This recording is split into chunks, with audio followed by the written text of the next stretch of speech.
Hi everyone, I hope you're doing really well. So here's a review on the both the shifts, and let's see that how it can help us in our upcoming attempt, which is the June that we are targeting now, right?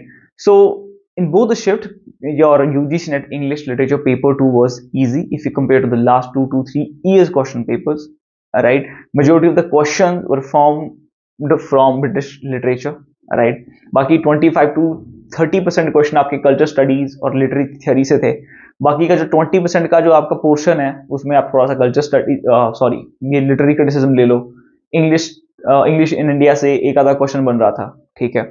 और दूसरा आपका ये Indian literature 2-3 questions थे on the basis of chronology और match the pair, ठीक है. और आपका रिसर्च मेथड से 1-2 क्वेश्चंस थे, ठीक है. और वहीं हम बात करें अगर लैंग्वेज की 1-2 क्वेश्चंस वहां से थे. तो 80% जो आपका पेपर है वो खाली आपका लिटरेरी थ्योरी, कल्चरल स्टडीज और ब्रिटिश लिटरेचर से बन रहा है. हाँ, बाकी 4-5 क्वेश्चन जो आपका वर्ल्ड लिटरेचर है इसमें मैं ले रहा हूँ आपका European literature, American literature, African literature. आपके अफ्रीकन लिटरेचर से जो है क्वेश्चंस बने थे, है ना. आपके नुगुगी वा थियांगो से क्वेश्चन बना था. और एक जगह हमें ये चिनुआ एचेबे से क्वेश्चन बना था, ठीक है. ये 2 क्वेश्चंस अफ्रीकन लिटरेचर से थे. ये post colonial literature, that's where we study it, है ना. सो बस यही हमारे पास कंप्लीट कंटेंट है, लाइक जिसमें से आपके क्वेश्चंस आए हैं. So now the cut off will be high obviously. अगर इजी किसी के लिए क्वेश्चन आ रहा है लाइक 60 to 70% क्वेश्चन, 60 से 70 क्वेश्चन अगर सबके लिए इजी लग रहे हैं तो वो सबके लिए इजी है. But the cut of will be decided by those candidates who could have attempt the difficult one, ठीक है. जो 20-25 क्वेश्चंस ऐसे होते हैं जो डिफिकल्ट होते हैं, उसमें से जो ज्यादातर क्वेश्चन अटेम्प्ट करेंगे, जो कर सकेंगे, those will be the one, those students will be the one who will qualify this exam and will get their JRF. So it is never about कि अगर आप कहें कि इस बार easy था, इस बार difficult था, क्योंकि बात वहीं पे है. अगर वो इजी है तो वो सबके लिए इजी है, अगर डिफिकल्ट है तो वो सबके लिए डिफिकल्ट है, ठीक है. क्योंकि सबको इस एग्जाम का एक ऊपरी पैटर्न सबको पता है ना. कि हम ब्रिटिश लिटरेचर कवर करते हैं अपने फर्स्ट, हम चौसठ से शुरू करते हैं पोस्ट मॉडर्न तक. हम अमेरिकन लिटरेचर पकड़ लेंगे, जो कंटेंट है, जो सबके पास अवेलेबल है, सब वही पढ़ते हैं. ऐसा कुछ भी नहीं है. अब PYQ के अप्रोच सबको पता चल गई है ना. उसको गो थ्रू करते हैं कि ये क्वेश्चन है, इसमें जो टॉपिक है उसको पढ़ना है. अब सभी लोग लाइक जो सबका एक प्रेपरेशन का जो सेटअप है ना, अगर मैं बोलूं कि अगर आपके पास 60 से 70 हजार के करीब अगर बच्चे इस एग्जाम में अपीयर हो रहे हैं इंग्लिश लिटरेचर में ओनली, तो आप ये कह सकते हैं कि उसमें 2-3 हजार ऐसे बच्चे हैं जो सेम कंटेंट पढ़ रहे हैं, जिसका प्रेपरेशन लेवल सेम है, ठीक है. वो उस रेंज में आ चुके हैं. उनके पास वो कंटेंट भी है, उनके पास वो बुक्स भी है, उनको हर एक चीज पता है और सभी उसी चीज को कर रहे हैं. अब कौन किसको मात देगा?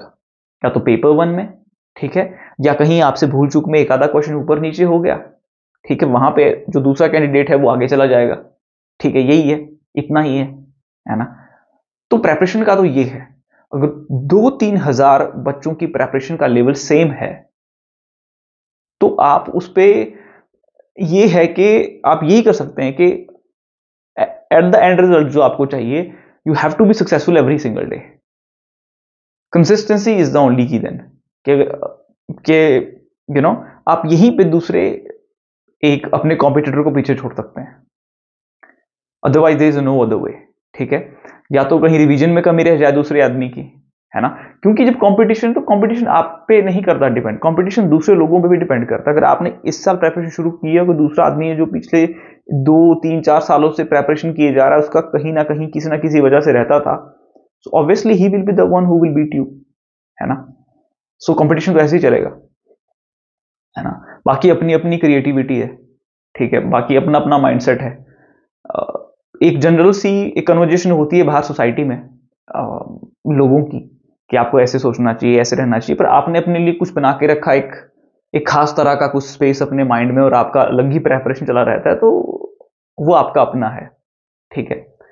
और आप उसके साथ आगे चलते रहिए. You will surely get the victory one day, ठीक है. So if you talk about the cut of, it will surely be high, ठीक है.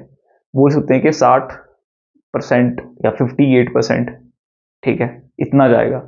और बाकी बार हम देखते थे कि SC ST कैटेगरी का 50 से पीछे होता था।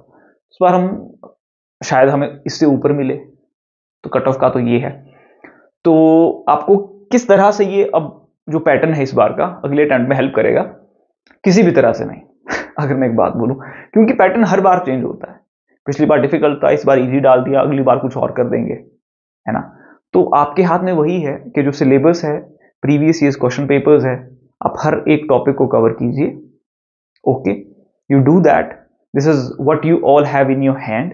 ओके, तो आप कीजिए वो चीज और अटेम्प्ट दीजिए, आप रिवाइज कीजिए अच्छे से। बाकी there's a lot of information, and very soon we will start working on the series that we have left in the middle, just at the beginning, which is the literary theory. So we'll complete that and we will target our next attempt of the June. And now your study material, your printed study material is available. To get access to it, you can simply contact us on the given numbers.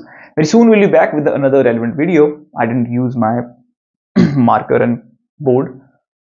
Okay, and so yeah, wish you best of luck to all of you.